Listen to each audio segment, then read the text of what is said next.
حبیب ہم نے تمہیں عالمین کے لیے رحمت بنا کے بھیجا ہے. تو پروردگار رب العالمین ہے, اس کا حبیب رحمت للعالمین ہے. تو اب میری اس بات کو قیامت تک کے لیے یاد رکھیے گا کہ جہاں جہاں تک عالمین جائے وہاں وہاں تک خدا کی ربوبیت بھی جائے اور محمد عربی کی رحمت بھی ساتھ میں جائے. تو یہ تو ہے اس کے حبیب کا اسپیس کے اوپر کنٹرول, مکان کے اوپر کنٹرول.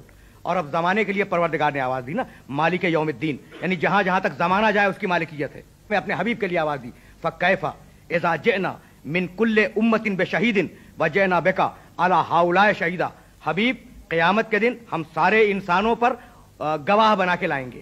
جتنی بھی امتیں گزر گئیں, جتنی بھی امتیں آنے والی ہیں, ان سب پر ان کی قوموں کے لوگ, انبیاء مرسلین ہدایت کرنے والے گواہ بن کے آئیں گے.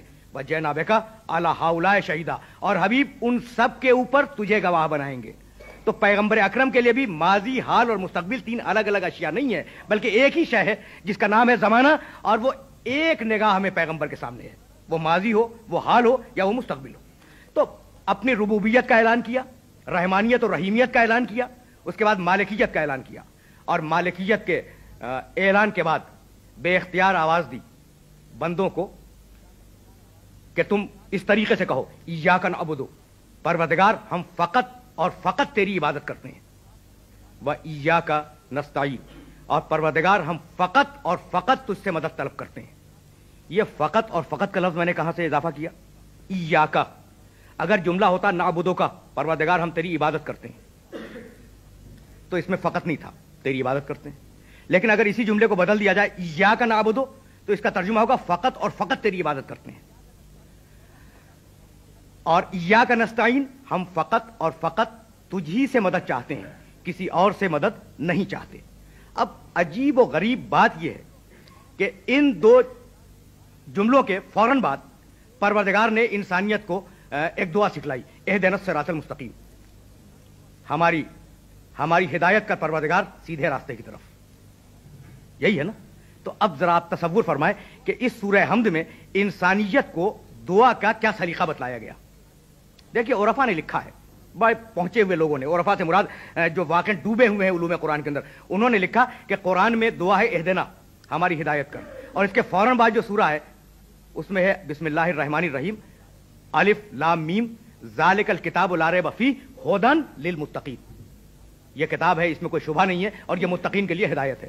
یعنی ابھی ہم دعا مانگ رہے تھے کہ ہماری ہدایت کر, اور ابھی پورا قرآن جواب دعا کے طور پہ آ گیا کہ یہ ہے تمہارے لیے ہدایت.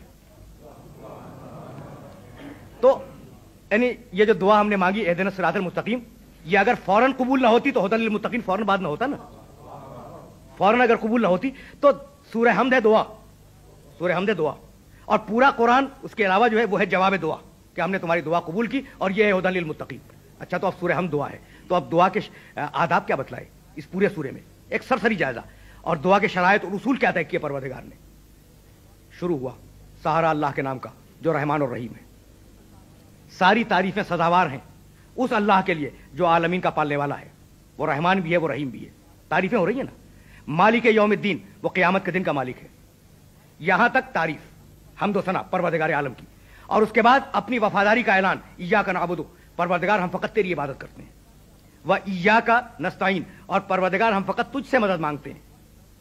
وفاداری کا اعلان ہو گیا, اور اس کے بعد دعا اہدنا الصراط المستقیم. تو ادب دیا کہ اگر خدا کی بارگاہ میں کسی دعا کو قبول کروانا ہے تو پہلے اس کی ثنا و صفت کرو, پھر اپنی وفاداری کا اعلان کرو, اور اس کے بعد اپنی دعا مانگو. یقیناً وہ دعا منصب قبولیت پر فائز ہوگی. یہ سلیقہ اگر برتا جائے دعا کا تو یقیناً پروردگار عالم اس دعا کو قبول فرمائے گا. تو یہ سلیقہ دیا. لیکن جب وفاداری کا اعلان ہوا تو کن جملوں کے ساتھ, ایاک نعبد, پروردگار ہم فقط تیری عبادت کرتے ہیں, فقط اور فقط تیری عبادت. سورہ بنی اسرائیل میں آواز دی نا, وقضى ربک الا تعبدوا الا ایاہ, اللہ نے, تمہارے رب نے یہ فیصلہ کر لیا ہے کہ اس کے علاوہ کسی اور کی عبادت نہیں کرو گے. تو عبادت حق ہے فقط اور فقط پروردگار عالم کا, کسی اور کی عبادت نہیں ہو سکتی. نہ تلوار کی ہوگی, نہ اقتدار کی ہوگی, نہ سیف کی ہوگی, نہ قلم کی ہوگی. عبادت فقط اور فقط اللہ کی ہوگی. اب جب آپ نے یہ طے کر لیا کہ عبادت فقط اللہ کی ہوگی, تو اب جابر حکمران کی عبادت تو نہیں ہوگی نا. اب تلوار کے زور سے کوئی شخص بات کو مانوانا چاہے تو اس کی بات تو نہیں مانی جائے گی نا. عبادت فقط اللہ کی, اور مدد فقط اللہ سے. دو الفاظ ہیں اور دونوں بڑے کلیدی ہیں، عبادت استعانت، فقط اللہ کی عبادت اور فقط اللہ سے استعانت۔ اچھا تو اب فقط اللہ سے استعانت ہے تو اب کیا ہم کسی اور سے استعانت طلب نہ کریں یا کسی اور کو وسیلہ قرار نہ دیں استعانت کے لیے؟ تو اگر ایاک نعبد سمجھ میں آ جائے تو خدا کی قسم ایاک نستعین خود بخود سمجھ میں آ جائے گا۔ یہ ایاک نعبد بہت کلیدی ہے، بہت ہی کلیدی ہے۔ عبادت فقط اللہ کی، بھئی اگر غیر اللہ کی آپ نے عبادت کی تو شرک ہوگا یا نہیں ہوگا؟ اور اس کے فوراً بعد کا جملہ ہے استعانت فقط اللہ سے، مدد فقط اللہ سے، تو اگر غیر اللہ سے مدد مانگے تو وہ شرک ہوگا یا نہیں ہوگا؟ تو اگر ایاک نعبد سمجھ میں آ جائے تو ایاک نستعین خود سمجھ میں آ جائے گا۔ بھئی عبادت تو اب اللہ کی ہے نا، اور افضل ترین عبادت کیا ہے؟ نماز افضل ترین عبادت ہے، اور نماز کا اعلان عام کیا ہے؟ اذان، اور اس اذان میں پروردگار عالم کی توحید کے اعلان کے بعد ہے کیا؟ اشہد ان محمد رسول اللہ۔ بھئی عبادت اللہ کی، ذکر محمد کا۔ آگے بڑھے اقامت کہی، اس میں بھی جملہ موجود اشہد ان محمد رسول اللہ۔ بھئی عبادت ہو رہی ہے، میں گواہی دیتا ہوں کہ محمد اللہ کے رسول ہیں۔ نماز شروع ہوئی، تشہد میں پہنچے جسے التحیات بھی کہتے ہیں، شہادت توحید کے بعد آواز دی اشہد ان محمد عبدہ و رسولہ، میں گواہی دیتا ہوں کہ محمد اللہ کے بندے بھی ہیں اور اللہ کے رسول بھی ہیں۔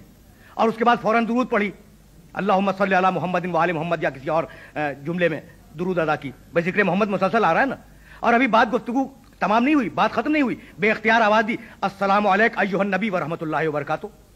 عبادت اللہ کی ہو رہی ہے، السلام علیک ایھا النبی ورحمۃ اللہ وبرکاتہ، نبی آپ پر ہمارا سلام ہو، اللہ کی آپ پر ہماری طرف سے رحمت نازل ہوں۔ تو بس کہنا یہی ہے کہ پروردگار عبادت فقط اور فقط تیری، اور اس عبادت میں ذکر محمد شامل ہے۔ تو اب دنیا ذکر محمد کو ایاک نعبد سے نکال دے، ہم وسیلے کے طور پر محمد کو ایاک نستعین سے نکال دیں گے۔